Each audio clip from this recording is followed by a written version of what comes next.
Olá, bom dia. Meu nome é Maria Eduarda e o nosso grupo ficou responsável pelo tema plasticidade neural. Para introduzir esse conceito para vocês, eu escolhi o artigo Plasticidade Neural, Relações com Comportamento e Abordagens Experimentais. E como o próprio nome já diz, esse artigo ele consegue relacionar de uma maneira muito interessante a plasticidade neural, o que acontece no nosso cérebro, as sinapses, os processos químicos, com o nosso comportamento e o que influencia isso de dentro para fora e de fora para dentro. De acordo com o artigo, a interação entre o nosso organismo e o ambiente não molda só o nosso comportamento, mas também muda fisicamente os circuitos neurais do nosso sistema nervoso. Ou seja, a cada coisa nova que a gente aprende, a cada estímulo e até a cada mudança, de rotina, isso pode influenciar totalmente as conexões entre neurônios, influenciar como o nosso cérebro processa informações. Por isso, nosso cérebro, ele permanece plástico, mutável para o resto da nossa vida. E é uma das coisas que o artigo desmente também, que o nosso cérebro só é plástico, que ele só é possível modificar na infância. Claro que existe toda uma questão de desenvolvimento, de enrijecimento do nosso cérebro e das funções dele, dos processos, porque a gente não vai parar de evoluir, a gente não vai parar de ter a plasticidade neural mesmo mais velhos. O artigo fala que a plasticidade pode aparecer de duas formas, na aprendizagem e na memória. Quando a gente tem experiências mais ricas em estímulos que vão ser benéficos para o nosso cérebro, que vão aumentar a complexidade das redes neurais, na recuperação de uma função, quando o cérebro tenta reorganizar de novo, as conexões, as funções do cérebro após uma lesão também, por exemplo. O artigo também fala que em estudos com animais que foram colocados em ambientes mais ricos em estímulos, resultaram num cérebro com mais sinapses, mais dendritos e maior atividade neural. Enquanto em casos de lesão, como já foi mencionado antes, o cérebro ele conseguiu se reorganizar. Mostraram que novas conexões surgiram para poder compensar as perdas. E, em conclusão, a plasticidade neural é essa função, é essa habilidade do cérebro em se readaptar, em se reorganizar, em voltar ao que era antes ou se adaptar com o novo também. Então, a gente entendendo a plasticidade neural, a gente entende como o cérebro e o comportamento se influenciam o tempo todo. Oi, gente, eu sou o Thiago. Nesse período introdutório, eu queria começar falando com vocês que o encéfalo, ele tem diversas capacidades. Dentre essas capacidades, ele tem um meio de recuperação dos traumas que nós sofremos, sejam físicos ou psicológicos, que geram outras patologias, que ele é conhecido como plasticidade neural, ou a neuroplasticidade no caso, Plasticidade neural e neuroplasticidade.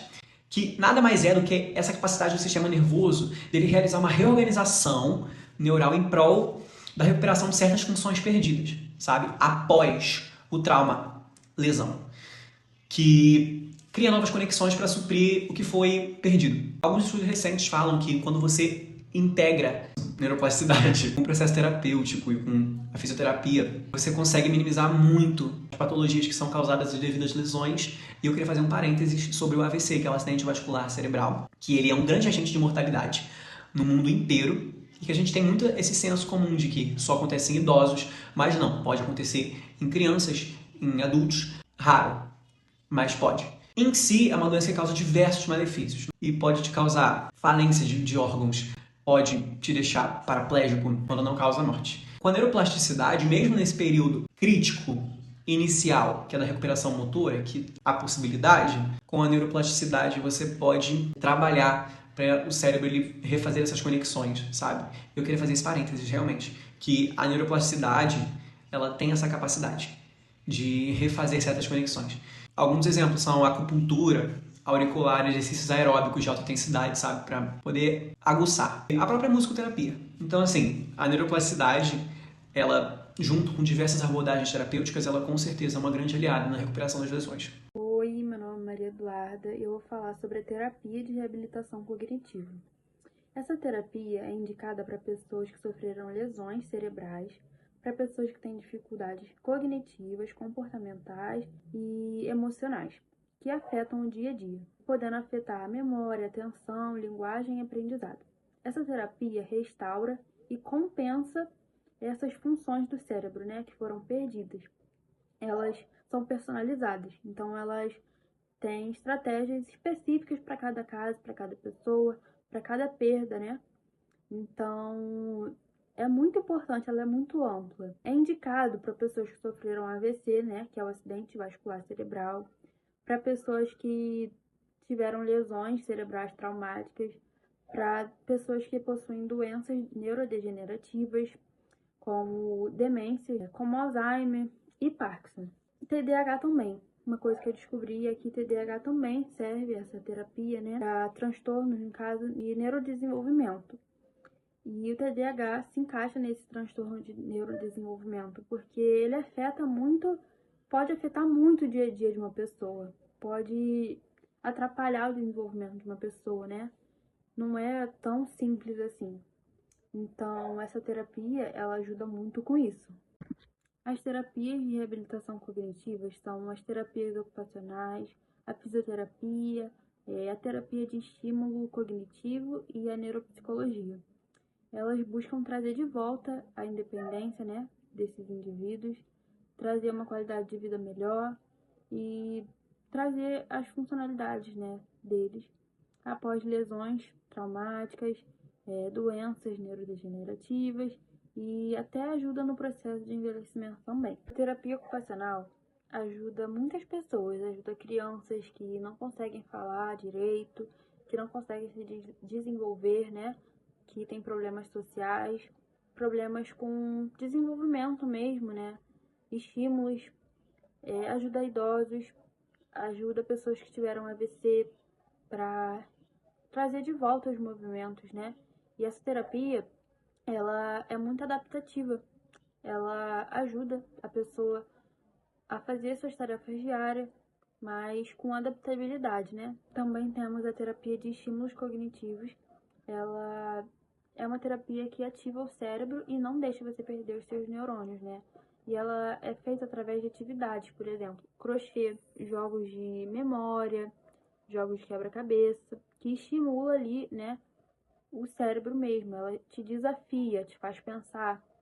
Por exemplo, até você mudar o caminho, uma rota para o trabalho, você está trabalhando o seu cérebro e ela ajuda a aprimorar, né, muito o pensamento e não deixa você perder mesmo o funcionamento do seu cérebro. Por último, temos a neuropsicologia.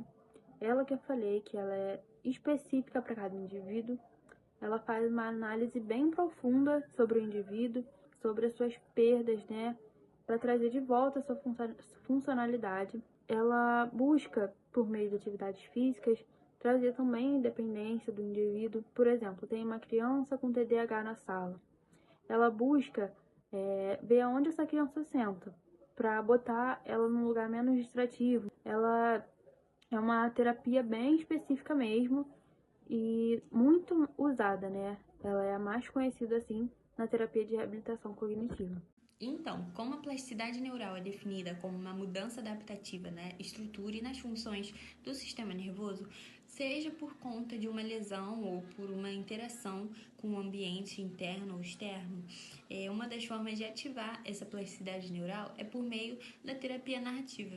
A terapia narrativa ela tem um grande impacto porque ela amplia as nossas concepções pessoais nesse processo, ela ressignifica as nossas próprias histórias, né? Ela nos permite contar a história diversas vezes de formas alternativas e isso então cria novas conexões neurais, né? Vai enviando estímulos para o cérebro, fazendo então com que aquela história se torne mais naturalizada e assim contribui para a plasticidade neural, porque vai resultar em novos hábitos, novos pensamentos mais saudáveis para o paciente.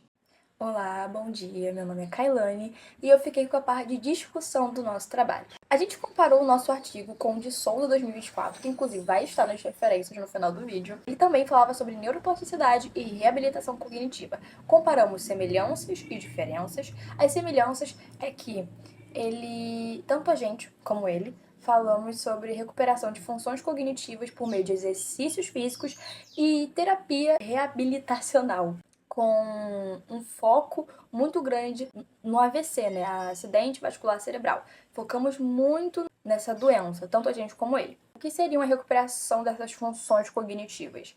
Seria a atenção, foco, memória principalmente, processamento de pensamentos. As diferenças é que a gente ficou mais na teoria e ele ficou mais na prática, né? Então é muito bom o trabalho dele, se vocês puderem ver. Eu também vou falar com vocês aqui sobre os desafios e avanços. Desafios é que o termo neuroplasticidade teve o boom dele, tipo, uau, existe a neuroplasticidade? no século XIX e XX, ou seja, 1800 e 1900. Então, é muito recente. Se naquela época já era difícil de entender, imagina hoje que ainda também é recente. Outro desafio também foi a reabilitação pós-AVC, porque naquela época não era tão entendida, agora já é um pouco melhor. E outra coisa extremamente importante são as neuropróteses, as tal chamadas BICs, popularmente. As neuropróteses são dispositivos artificiais, tanto interiores como exteriores, que dá pra ver, né? Que foi desenvolvido para restaurar funções sensoriais, motoras, entre outras, para ajudar nessa recuperação cognitiva do paciente com acidente vascular cerebral. E ela existe até hoje, é muito usada, inclusive. Outro desafio também importante falar é da psiquiatria. A psiquiatria, até hoje, é um tabu, diremos assim, porque ela é considerada só para doidos. Então, se hoje já é considerada só para doidos, imagina naquela época. Outra parte que eu quero falar também são sobre os avanços. Teve a tradução da célula ao paciente a partir da heterogeneidade, ou seja, a diferença de genes. Ou seja, transformar descobertas científicas dentro de laboratório para usar em pacientes reais que têm essas doenças na parte cognitiva para ver como que funciona. Mas para isso a gente precisa de financiamento, primeiro, para ter essas pesquisas, que já é uma dificuldade, e segundo, para fazer esses testes. Então, tem que ter pessoas disponíveis para isso, né? Então, a tradução da célula ao paciente, basicamente é isso. É investir em pesquisas científicas em laboratório para que a gente consiga fazer isso na prática. A gente não, né? Os cientistas. Outra coisa importante também são as controvérsias científicas. Alguns estudiosos acreditam que tem limite de recuperação após alguma doença, né? Então, alguns estudiosos acreditam que tem até um certo limite. Até esse limite dá para reabilitar cognitivamente, mas depois dele não dá. Então, são estudiosos conversando se dá, se não dá. Então, tem essas controvérsias científicas. Outro ponto importante são aspectos éticos e regulatórios, que é para dar esses direitos ao paciente, né? Comprovar esses direitos aos pacientes com deficiência cognitiva, que é o direito à segurança, o direito a esses tratamentos, entre outros.